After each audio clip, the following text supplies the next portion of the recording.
గ్రామాలలోని ప్రజల సమస్యలను స్వయంగా తెలుసుకునేందుకు మన పల్లెకు మన ఎంపీ కార్యక్రమం చేపడుతున్నట్లు ఎంపీ పుట్టా మహేష్ కుమార్ వెల్లడించారు. చింతలపూడి నియోజకవర్గం లింగపాలెం మండలం వేములపల్లి గ్రామంలో గురువారం సాయంత్రం మన పల్లెకు మన ఎంపీ కార్యక్రమంలో ఎమ్మెల్యే సొంగ రోషన్ కుమార్ తో కలిసి ఎంపీ పుట్టా మహేష్ కుమార్ పాల్గొన్నారు. ఈ సందర్భంగా ఎంపీ మాట్లాడుతూ పల్లెలు బాగుంటేనే రాష్ట్రం బాగుంటుందన్నారు. గ్రామస్తులు తన దృష్టికి తీసుకువచ్చిన సమస్యలను పరిష్కరించేందుకు చిత్తశుద్ధితో కృషి చేస్తానని హామీ ఇచ్చారు. ప్రజలు తమను ఆశీర్వదించి కూటమి ప్రభుత్వానికి మద్దతుగా నిలవాలని కోరారు. ఒకే ప్రభుత్వం 20 నుంచి 30 ఏళ్లు అధికారంలో ఉంటే రాష్ట్రం అభివృద్ధి చెంది పల్లెలు పట్టణాలు అన్ని బాగుపడతాయన్నారు. ఇందుకు గుజరాత్ రాష్ట్రమే ఉదాహరణ అన్న ఎంపీ గత ప్రభుత్వం వలె కాకుండా అభివృద్ధి సంక్షేమం రెండింటినీ సమానంగా ముందుకు తీసుకువెళ్తున్న కూటమి ప్రభుత్వాన్ని 30 ఏళ్లు గెలిపిస్తే రాష్ట్రం దేశంలోనే నెంబర్ 1 గా నిలుస్తుందని స్పష్టం చేశారు. ఎమ్మెల్యే రోషన్ కుమార్ మాట్లాడుతూ కూటమి ప్రభుత్వంలో చెప్పిన హామీలన్నీ అమలు చేస్తున్నామన్నారు. ముఖ్యమంత్రి చంద్రబాబు నాయుడు, యువనేత విద్యాశాఖ మంత్రి నారా లోకేష్ వచ్చే తరాల భవిష్యత్తు కోసమే రాష్ట్ర అభివృద్ధి కోసం కష్టపడుతున్నారని పేర్కొన్నారు. వేములపల్లి గ్రామంలో మన పల్లెకు మన ఎంపీ కార్యక్రమం సందర్భంగా శ్మశాన వాటిక, మంచినీటి సమస్యలను గ్రామస్తులు ఎంపీ దృష్టికి తీసుకుని వచ్చారు. స్పందించిన ఎంపీ శ్మశాన వాటికకు గ్రామంలో స్థలం చూపితే నిధులు విడుదల చేస్తామని హామీ ఇచ్చారు. మంచినీటి ట్యాంకు నిర్మాణానికి కూడా చర్యలు తీసుకుంటామని హామీ ఇచ్చారు. కొంతమంది రైతులు పట్టాదారు పాస్ పుస్తకాల గురించి, పొలాలకు వెళ్లే రోడ్లు, భూముల రీసర్వే ఇబ్బందుల గురించి, పెన్షన్ల గురించి ప్రస్తావించారు. వీటిపై స్పందించిన ఎంపీ అక్కడికక్కడే ఎమ్మెల్యే రోషన్ కుమార్ తో చర్చించి అధికారులకు ఆదేశాలు ఇవ్వడంతో గ్రామ ప్రజలు హర్షం వ్యక్తం చేశారు. ఈ గవర్నమెంట్ ఎప్పుడు ఒక్కటే గవర్నమెంట్, మీరు అందరూ గుర్తుపెట్టుకోవాలి. నేను మీ అందరికీ కూడా పల్లెల్లో చాలా వరకు నేను ఎక్కడ మీటింగ్ పైన కూడా చెప్తుంటా. ఇవాళ ఒక గవర్నమెంటే ఎప్పుడు కూడా ఒక గవర్నమెంట్ ఒక 20-30 ఏళ్ళు ఉండడం వల్ల మన రాష్ట్రం అనేది, మన ఊరు అనేది, మన పల్లె అనేదైనా లేకుంటే మన పట్టణం అయినా బాగుపడడానికి చాలా అవకాశం ఉంటుంది.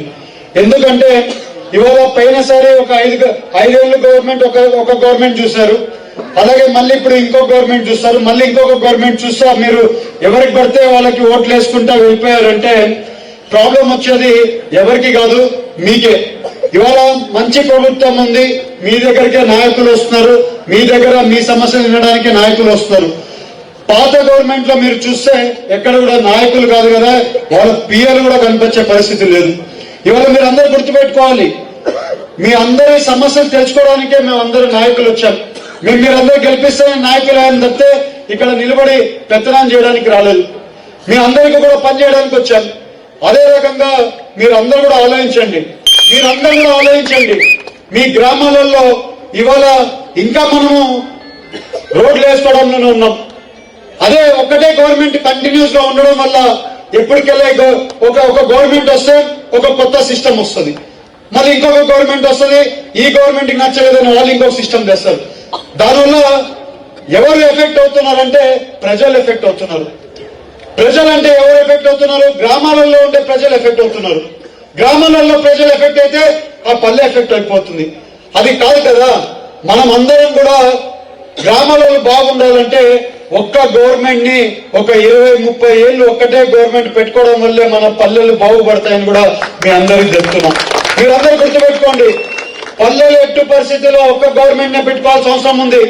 ఇవాళ పల్లెల్లో ఒక 2 ఉంటారు, ఒక అతను మంచి అతను ఉంటాడు, ఒక అతను ఒక పూలంబొక్కడు ఒకడు ఉంటాడు. ఒకటే పల్లెలో 2 ఉంటాడు, ఒక అతను పెద్ద మనిషి ఉంటాడు, ఒక అతను పూలంబొక్కడు ఉంటాడు. ఆ పూలంబొక్కడు ఎక్కడికి పోయినా కూడా ప్రజల్ని భయపించి వాళ్ళని తల వంచుకుంది వాళ్ళ దగ్గర నిలబడి పని చేస్తుంటాడు.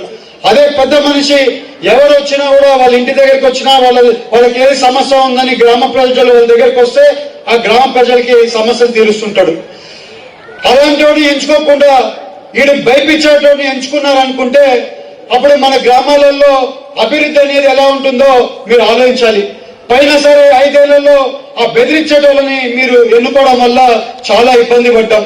ఇవాళ మళ్ళీ మంచి గవర్నమెంట్ ని ఎన్నుకున్నారు, మళ్ళీ ఎక్కడో కొన్ని కుట్రలు చేయడం వల్ల ఏదో చేయడం వల్ల లేకపోతే మీ ముద్దులు పెట్టా ఏదో చేసేస్తే మీరు మళ్ళీ గవర్నమెంట్ మార్చుకుంటే ఈసారి మళ్ళీ ఎవరు కాపాడలేరు మిమ్మల్ని అందరినీ కూడా మీ అందరికీ తెలుపుతున్నాం.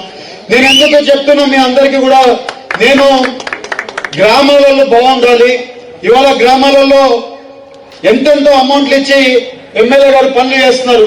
ఇవాళ ఈ పనులన్నీ కూడా ఎందుకు చేస్తున్నారు? ఎమ్మెల్యే గారు మళ్ళీ మీరు అందరూ బాగుండాలని పని చేస్తున్నాం, ప్రతి ఒక్కరూ పని చేస్తున్నాం. అదే రకంగా మీరు అందరూ కూడా